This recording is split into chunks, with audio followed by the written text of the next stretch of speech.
আর শুরুতেই আরও এক অলক্ষী দর্শন করাবো আপনাদের। চন্দ্রকোনায় লক্ষ্মীর ভাণ্ডার নিয়ে গ্রেফতার তৃণমূল নেতা উত্তম কুমার সাউ। উত্তম কুমার সাউয়ের নামে মহিলাদের প্রকল্প, দুর্নীতির অভিযোগে সরব বিজেপি কর্মীরা। উপভোক্তা তিনি হলেও অ্যাকাউন্ট নম্বর স্ত্রীর, আজব সাফাই তৃণমূল নেতা উত্তম কুমার সাউয়ের।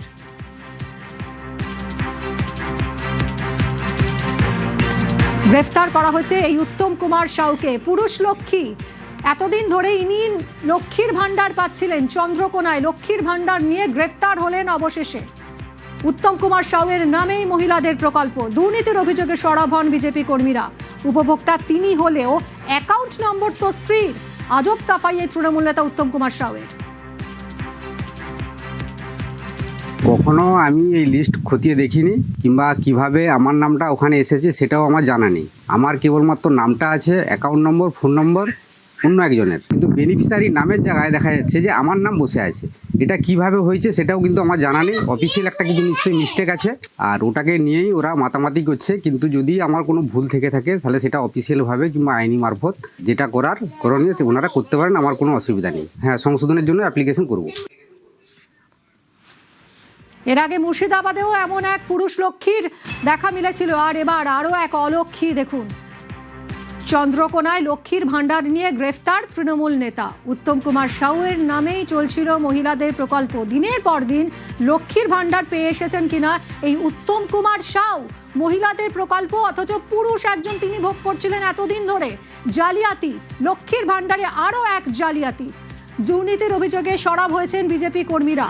উপভোক্তা তিনি, অর্থাৎ উত্তম কুমার সাউ। দেখুন কি সাফাই দিয়েছেন তিনি বলছেন তিনি উপভোক্তা ঠিকই, কিন্তু অ্যাকাউন্ট নম্বর তো স্ত্রীর, ঢুকছে তো টাকা স্ত্রীর অ্যাকাউন্টে। আজব সাফাই তৃণমূল নেতা উত্তম কুমার সাউয়ের। অথচ উপভোক্তা তো তিনি হতেই পারেন না, কিভাবে তিনি হবেন? এটা তো মহিলাদের প্রকল্প। গ্রেফতার হয়েছেন অবশেষে এই গুণধর তৃণমূল নেতা।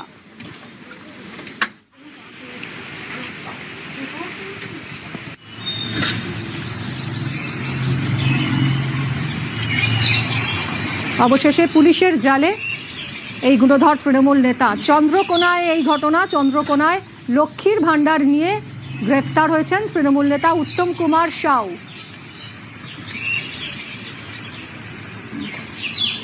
কথা বলবো সুকান্ত আমাদের প্রতিনিধির সঙ্গে।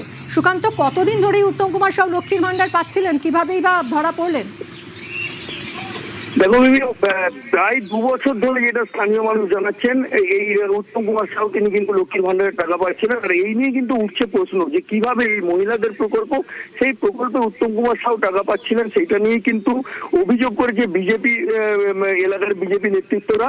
তাদের দাবি যে প্রভাব খাটিয়ে, অর্থাৎ তৃণমূলের প্রভাব খাটিয়ে তিনি কিন্তু এই কাজ করেছেন। কেন না, তার স্ত্রীর নামে কন্ট্রাক্টরি লাইসেন্স রয়েছে, তার ফলে ইনকাম ট্যাক্স দেওয়ার একটা ব্যাপার রয়েছে।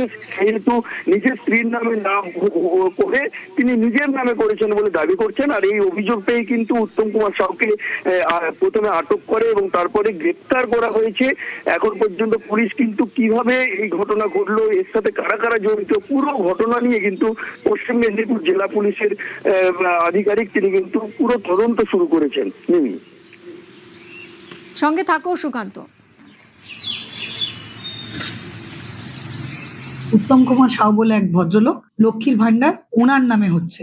আমরা ওনাকে নিয়ে আসি, প্রথমে ডিটেইন করা হয়, তারপরে ডকুমেন্টে দেখা যায় ব্যাংক অ্যাকাউন্টে 2022 সাল থেকে ওনার নামে এই লক্ষ্মীর ভাণ্ডারের টাকা আসছে। তো সেই জন্য আমরা ফরজারি, ইম্পারসোনেশন এবং চিটিং এই সেকশনে ওনাকে অ্যারেস্ট করি। ফার্দার আর কারা এর সঙ্গে জড়িয়ে আছে, ওনার ডকুমেন্টটা এই প্রসিডিওরে ঢোকার সঙ্গে সঙ্গে সেটাতে কে হেল্প করেছে বা আর কারো এরকম আছে কিনা সেটা জানার জন্য, সমস্তটা ডিটেলস ইনভেস্টিগেশন করার জন্য আমরা ওনাকে রিমান্ডে নেব এবং ফার্দার ইনভেস্টিগেশন চাই।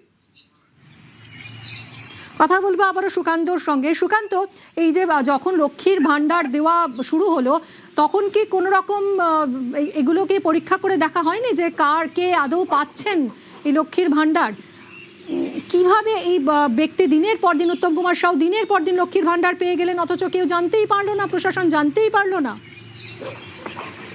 দেখো মিমি, সেই প্রশ্নই তুলছে এলাকার বিজেপি নেতারা। তাদের দাবি যে যেহেতু সামনেই অন্নপূর্ণা ভান্ডারের সুবিধা দেওয়া হবে, তার জন্য তারা গিয়েছিলেন গ্রাম পঞ্চায়েতে এবং কারা কারা লক্ষ্মীর ভান্ডার পাচ্ছেন সেই তথ্য চেয়েছিলেন প্রধানের কাছ থেকে। আর তারপরে কিন্তু এই সত্য বেরিয়ে আসে যে উত্তম কুমার সাউ শুধু তাই নয়, এছাড়াও কয়েকজনের নাম তারা কিন্তু আবার তুলছেন, যেখানে দেখা যাচ্ছে পুরুষ ছেলেদের নামে কিন্তু লক্ষ্মীর ভান্ডার হচ্ছে।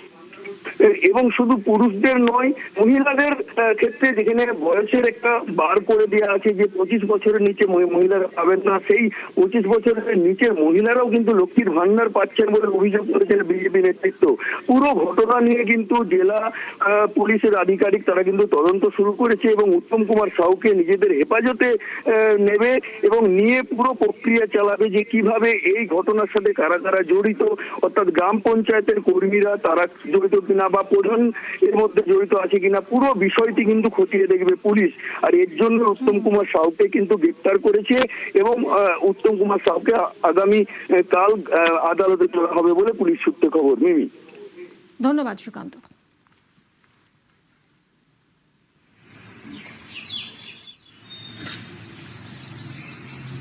আমাদের আগে জানা ছিল না, এটা বিজেপির তরফ থেকে আমাকে কালকে জানানো হয়। আমরা এটা নিজেরাও খতিয়ে দেখেছি। এটা 2021 সালে এন্ট্রি হয়েছিল। এবারে তখন তো অনেক লক্ষ্মী ভান্ডার অনেকে এন্ট্রি করেছে, শুধু অফিসিয়ালি নয়, এবার অফিস থেকে এ নিয়ে আইডি নিয়ে ব্যক্তিও এন্ট্রি করেছে কোথাও। সেইভাবে কীভাবে কী হয়ে গেছে কোনো রকমভাবে ভুল, এটা আমরাও কীভাবে কী হয়েছে আগে তো জানতাম না, এখন যেহেতু নলেজে আসছে এটা আমরা সঠিক তথ্যটা খতিয়ে দেখার চেষ্টা করব। এটা তো আজকের দিন নয়, আমরা যখন বিরোধী জায়গায় ছিলাম তখনই আমাদের কাছে রিপোর্ট ছিল, কিন্তু আমাদেরকে পাত্তা দেয়নি, অঞ্চল ঢুকতে দিত নি, সেইভাবেই চলতো। তারপরে এখন অঞ্চলে আমরা যাওয়ার পরে যখন প্রধান ম্যাডামের সাথে কথা বলি, উনি তখন একটা লিস্ট আমাদেরকে দেয় যে লক্ষ্মীর ভাণ্ডারের যে এই যে বর্তমান যে ভোটার লিস্ট, এই ভোটার লিস্টে যাদের নাম আছে তারাই লক্ষ্মীর ভাণ্ডার পাবে। এই স্কুটনি করতে গিয়ে দেখি যে আমাদের গ্রাম পঞ্চায়েতে একজন কন্ট্রাক্টর এবং তৃণমূলের নেতা, তার নামে এবং ছেলে পুরুষ নাম উত্তম সাউ, সেও লক্ষ্মীর ভাণ্ডার পাচ্ছে। আমরা চাই যে টাকা ফেরত দিতে হবে সরকারের টাকা, ওইভাবে সরকারের টাকা তজরুপ করা যাবে না।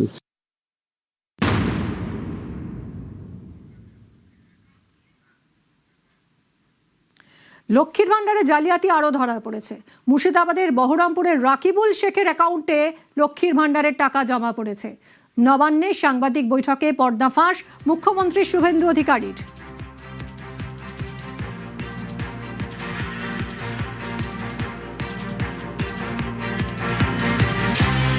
আপনাদের একটা উদাহরণ দিই আমি। এই মুহূর্তে লক্ষ্মীর ভান্ডার পাচ্ছেন রাকিবুল শেখ, তার পিতার নাম মনসুর শেখ, তার বাড়ি হচ্ছে শিয়ালমারা, পোস্ট হচ্ছে বহরমপুরের রাদারঘাট। যে কর্মসূচি মহিলাদের জন্য, সেই কর্মসূচি তো ভেজাল এবং বেনজল ভেরিফিকেশন না থাকার ফলে ঢুকে বসে আছে। এই ফর্মে অনেকগুলি ক্লজ রেখেছি। বিডিও অফিস থেকে বিধায়কদের এই কাজে যুক্ত করা হবে।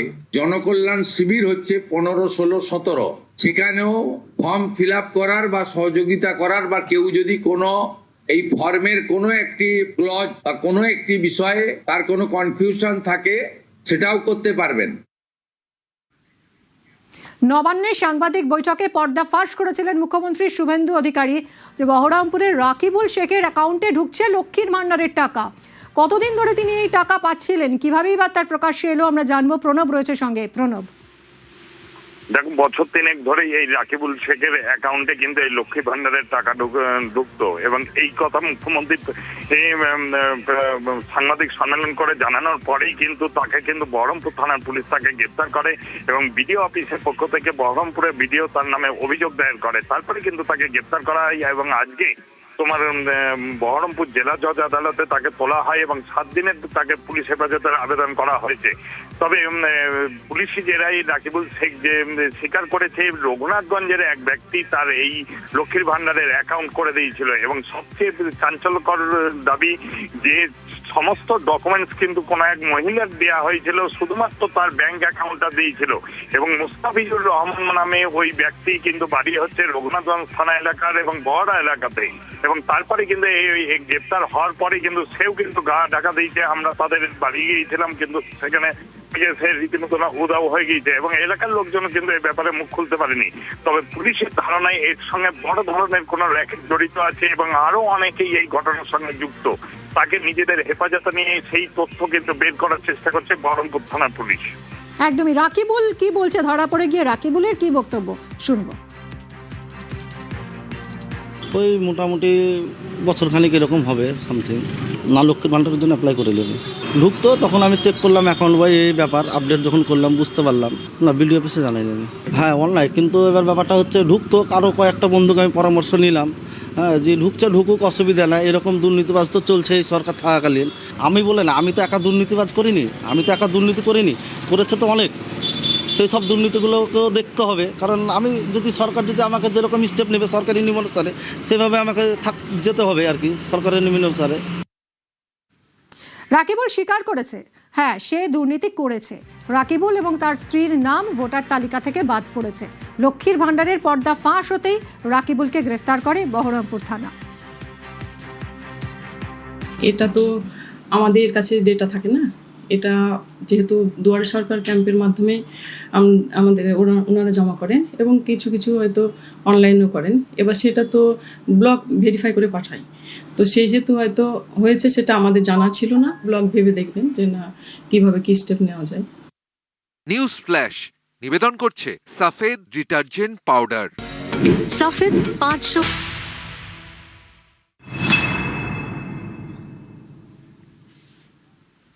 বিগ ব্রেকিং, কলকাতা বিমানবন্দর থেকে সরছে মসজিদ। বিমানবন্দর থেকে মসজিদ সরানোর সিদ্ধান্ত সরকারের। উন্নয়নের উড়ানে আর থাকছে না বাধা। আর এই নিয়েই কথা বলেছে আমার সহকর্মী অতনু আমাদের প্রতিনিধি কৌশিক দাশগুপ্তের সঙ্গে। শুনুন সেই ডিটেলড আলোচনা। বিগ ব্রেকিং, বড় খবর দেব আপনাদের, যে খবর শোনার পর আপনিও বলবেন যে উন্নয়নের উড়ান এবার বাধাহীন। উন্নয়নের উড়ান বাধাহীন কেন বলছি আমরা? বিগ ব্রেকিং, বড় খবর। নিউজ রুম থেকে সরাসরি আমার সঙ্গে আমার সহকর্মী কৌশিক রয়েছে। কৌশিক, তুমি একেবারেই ঠিকই বলেছো, উন্নয়নের উড়ান এবার বাধাহীন। কারণ কলকাতা বিমানবন্দর অর্থাৎ নেতাজি সুভাষচন্দ্র বোস আন্তর্জাতিক বিমানবন্দরের মধ্যে যে মসজিদ ছিল, সেই মসজিদটিকে অবশেষে সরানোর সিদ্ধান্ত নিয়েছে এই সরকার, বিজেপি সরকার। অবশেষে এই জট কাটতে চলেছে। রাজ্য সরকার সিদ্ধান্ত নিয়েছে কলকাতা আন্তর্জাতিক বিমানবন্দরের ভিতরে যে মসজিদ, সেই মসজিদটিকে সরানো হবে। এবং এই জটটা কিন্তু তুমি জানো দীর্ঘদিনের জট। এর মাঝে বহু সরকার গেছে, বিভিন্ন দলের সরকার গেছে, কিন্তু কোনো সরকারই এ বিষয়ে সদর্থক পদক্ষেপ করেনি। যা এই সরকার সিদ্ধান্ত নিয়েছে যে বিমানবন্দরের নেতাজি সুভাষচন্দ্র বোস আন্তর্জাতিক বিমানবন্দরের মধ্যে যে মসজিদ রয়েছে, সেই মসজিদটিকে সরানো হবে। এই সরকার আসার পরেই এই প্রসঙ্গে মুখ্যমন্ত্রী শুভেন্দু অধিকারী কি বলেছিলেন একবার শোনাতে চাইব। এখানে বাউন্ডারি ওয়াল ক্লোজ করা যাচ্ছে না, আরো দুটো রানওয়ে নন ফাংশনিং। মোদিজি এত টাকা দিয়েছেন, তার কারণ ওনারা জানিয়েছেন রিলোকেশন অফ মক্স located at secondary runway 19-R। এটাকে রিলোকেট করতে কেন আপনারা পাচ্ছেন না? নয় নেগোসিয়েশন, নয় ডিসকাশন, নয় লিগেল। কোন পদ্ধতিতে করবেন আমরা জানি না। আজকে একটা মাত্র রানওয়ে ফাংশন করছে কলকাতাতে, কেন এটাকে ক্লোজ করছেন না? তাহলে এত টাকা ইনভেস্ট করে আরো দুটো রানওয়ে কেন বানিয়েছেন? আমরা এটা করাবই, আপনারা শুনলে ভালো, না শুনলে এরপরে উপরে উঠবো না। এই গেটের এখানে শতরঞ্জ পেতে বসে থাকবো। দেশের সুরক্ষা এবং এই এয়ারপোর্টে 3টি রানওয়ে চালু করার জন্য কাজ সম্পূর্ণ হয়ে গেছে। মোদিজি টাকা দিয়েছেন, ভারত সরকার টাকা দিয়েছেন, কেন হবে না? এই হচ্ছে বিমানবন্দরের বাউন্ডারি ওয়াল। বাউন্ডারি ওয়ালের ভিতরে হচ্ছে মসজিদ। এই হচ্ছে মসজিদ, বাঁকড়া মসজিদ, যেই মসজিদকে অনেকে বলেন গৌরীপুর জামে মসজিদ বা বাঁকড়া মসজিদ। এই হচ্ছে বাউন্ডারি ওয়াল। বাউন্ডারি ওয়ালের 150 মিটার ভিতরে এখানে রয়েছে মসজিদ। এই 150 মিটার ভিতরে মসজিদ থাকার ফলে কোথায় সমস্যা? এই হচ্ছে বিমানবন্দরের ভিতর দুটো রানওয়ে, এটা হচ্ছে প্রাইমারি রানওয়ে, এটা হচ্ছে সেকেন্ডারি রানওয়ে। প্রাইমারি রানওয়েটা দেখো কতটা লম্বা, কিন্তু সেকেন্ডারি রানওয়েটা দেখো এখানে এসে থেমে গেছে। কারণ এই সেকেন্ডারি রানওয়ে থেকে মাত্র 165 মিটার ভিতরে এই মসজিদ। এই মসজিদ যদি এখানেই থাকে তাহলে রানওয়ে এত দূর আসবে কি করে? তাই এই মসজিদ সরানোর সিদ্ধান্ত নিয়েছে সরকার, যাতে এই সেকেন্ডারি রানওয়েকে লম্বা করা যায়। প্রাইমারি রানওয়ে যতটা লম্বা তুমি দেখতেই পাচ্ছ গ্রাফিক্যাল রিপ্রেজেন্টেশনে, সেকেন্ডারি রানওয়ে কিন্তু এখানে এসে থামাতে হচ্ছে। কারণ এই ফলে ফাইনাল যে টাচডাউন সেকেন্ডারি রানওয়ে সেটা কিন্তু 88 মিটার পিছনে নিয়ে যেতে হয়েছে। সেকেন্ডারি রানওয়েতে এসে বিমান যেখানে থামার কথা সেইখানে না করে 88 মিটার পিছনে এসে বিমান থামে, কারণ সামনেই রয়েছে মসজিদ এবং সেকেন্ডারি রানওয়ে থেকে এই মসজিদের দূরত্ব মাত্র 165 মিটার। কৌশিক যেমন আমার সঙ্গে রয়েছেন পাইলট সুমন্ত রায়চৌধুরী। মিস্টার রায়চৌধুরী, বিমান ওঠানামার সময় পাইলটদের কতটা সমস্যা হতো বা হয় এখন? এটা সঠিক সিদ্ধান্ত নেওয়া হয়েছে এই সরকারের তরফ থেকে আমার মনে হয়, এবং এটা 80 বছর আগেই করা উচিত ছিল যখন আমরা স্বাধীনতা পেয়েছি। কোনো এয়ারপোর্টের ভিতরে কোনো রিলিজিয়াস স্ট্রাকচার্স থাকার কোনো দরকারই নেই, সে মুসলিম হোক হিন্দু হোক যে কোনো structures, airport has to be airport. এখানে আমাদের টেক অফের সময় 19 লেফটের সামনেই হচ্ছে সিটি সেন্টার আর চিনার পার্ক, এই পার্ক সব এখানে অ্যালাউ করা হয়েছে। আজকে যদি কিছু ক্র্যাশ হয় ওই 01 রাইটে যেখানে মসজিদটা আছে সেখানে অ্যাবসলিউটলি ক্যাটাস্ট্রফি হয়, বা টেক অফের পরেই যদি ইমিডিয়েটলি ক্র্যাশ করে ওই মসজিদের উপরে গিয়ে পড়বে, সব মারা যাবে ওখানে। এখন এমনিতে ওরা সেকেন্ড এয়ারপোর্টের কথা চিন্তা করছে, কিন্তু যতক্ষণ না সেকেন্ড এয়ারপোর্ট না হয় ততক্ষণ তো যা আমাদের এক্সিস্টিং ফেসিলিটি আছে, যা এক্সিস্টিং ইনফ্রাস্ট্রাকচার আছে সেটাকে তো আমার বাড়াতে হবে। তো এই বাড়ানোর বাধা হয়ে দাঁড়াচ্ছে এই একটা মসজিদ স্ট্রাকচার। আমরা 30 বছর ধরে এই মিটিংয়ে এটা নিয়ে বলে এসেছি, কিন্তু সবসময় আমরা উত্তর পেয়েছি যে না, এটা সরকার যতক্ষণ না কিছু করবে ততক্ষণ কিছু করা যাবে না। তো এই যে বিমান ওঠানামার সময় বিপদ হতে পারতো, সেই বিপদ এড়ানোর জন্য ঠিক কি কি ব্যবস্থা নেওয়া হয়, আমরা প্রাক্তন এটিসি ম্যানেজার তার বক্তব্য একবার শোনাবো। যখনই একটা রানওয়ে ডিক্লেয়ার করা হচ্ছে তার একটা বেসিক স্ট্রিপ বলে একটা কনসেপ্ট আছে, যে রানওয়ের আগে পিছে এবং সাইডে একটা নির্দিষ্ট ক্লিয়ারেন্স মেনটেন করতে হয় as per international civil aviation অর্গানাইজেশনের যে স্ট্যান্ডার্ড দেওয়া আছে সেই স্ট্যান্ডার্ড অনুযায়ী ওটা মেনটেন করতে হয়। বেসিক স্ট্রিপের মধ্যে কোনো রকম কোনো অবস্ট্রাকশনস নট অ্যালাউড। এয়ার নেভিগেশনের জন্য যদি কোনো ইনস্ট্রুমেন্ট যেমন কোনো অ্যান্টেনা যদি থাকতে পারে সেটা থাকতে পারে, কিন্তু সেটা আবার ফ্র্যাঞ্জেবলি মাউন্টেড হবে। এই কারণে যে যদি সেটা এয়ারক্রাফট কোনো কারণে যদি রানওয়ে ওভারশুট করে, ওটা যদি ধাক্কা মারে তাহলে ওটা অটোমেটিক যাতে কোলাপস করে যায়, এইভাবে এটাই কনসেপ্ট।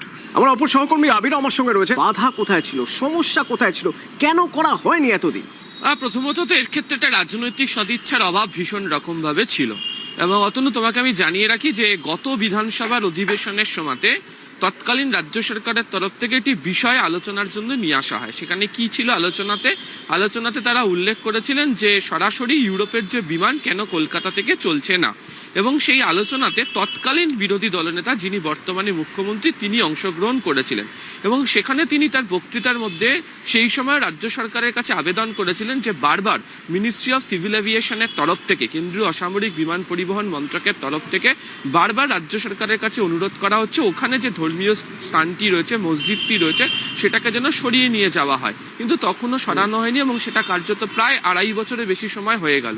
তবে পাইলটরা যারা রয়েছেন, যারা এটিসির পরিচালনার সঙ্গে যারা যুক্ত রয়েছেন, বিমান পরিচালনার নানা টেকনিক্যালিটিস রয়েছে তার সঙ্গে যারা যুক্ত রয়েছেন, তাদের বক্তব্য যে বছর পর বছর এই নিয়ে আলোচনা হয়েছে কিন্তু কোনোভাবেই এটিকে সরাতে পারা যায়নি।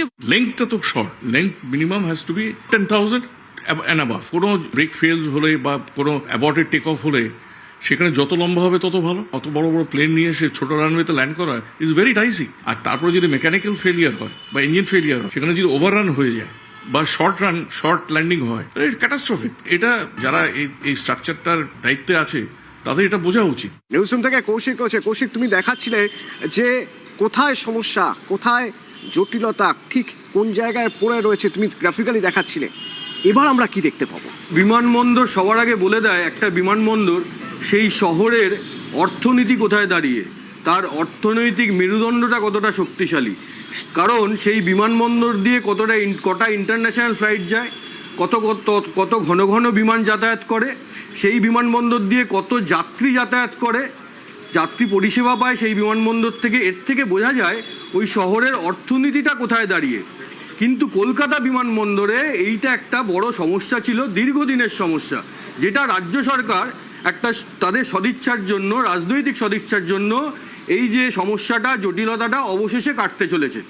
এবং এই জটিলতাটা কাটার ফলে এবার কি হবে, অনেক বড় বড় যাত্রীবাহী বিমান সেইটা এবার কলকাতা বিমানবন্দরে ওঠানামা করতে পারবে। সেটাও আমরা গ্রাফিক্যালি দেখাবো। দেখো, এতদিন যেটা পারতো না কলকাতা বিমানবন্দরে, এবার কিন্তু সেকেন্ডারি রানওয়ের সামনে থেকে যদি মসজিদ সরিয়ে দেওয়া হয় তাহলে বোয়িং 787-এর মতো বিরাট একটা যাত্রীবাহী বিমান কলকাতা বিমানবন্দর দিয়ে ওঠানামা করতে পারবে এই সেকেন্ডারি রানওয়ে দিয়ে।